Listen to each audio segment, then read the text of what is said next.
இன்று மட்டுமல்ல, இன்னும் எத்தனை நூற்றாண்டுகள் கழித்து தமிழ் திரையுலகை பற்றி பேசினாலும் சில நபர்களை தவிர்க்க முடியாது. அந்த வரிசையில் நடிகர் திலகம் சிவாஜி கணேசன் அவர்கள் தன் பெயரை ஆழமாக பதித்து வைத்துள்ளார். 1960ஆம் ஆண்டு நயகரா ஃபால்ஸ் நகரின் ஒருநாள் மேயராக இருந்துள்ளார் சிவாஜி கணேசன். மேலும் கெய்ராவின் தங்க சாவி இவருக்கு பரிசளிக்கப்பட்டது. பண்டிட் ஜவஹர்லால் நேருவிற்கு பிறகு இந்த பெருமையை பெற்ற ஒரே நபர் சிவாஜி அவர்கள்தான்.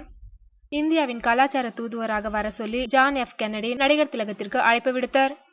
அந்த கலாச்சார நிகழ்ச்சி ஜான் எஃப் கென்னடிக்கு கீழ் நடைபெற்றது என்பது குறிப்பிடத்தக்கது. அமெரிக்க அரசாங்கத்தால் சிவாஜிற்கு கொலம்பியாவின் குடிமகன் என்ற அங்கீகாரம் அளிக்கப்பட்டது. சர்வதேச விருது பெற்ற முதல் இந்திய நடிகரும் சிவாஜிதான்.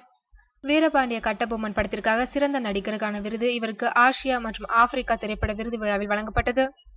பிரான்ஸ் நாட்டின் உயரிய தேசிய விருதுகளில் ஒன்றான செவாலிய விருது கடந்த 1995ஆம் ஆண்டு சிவாஜி அவர்களுக்கு வழங்கப்பட்டது குறிப்பிடத்தக்கது.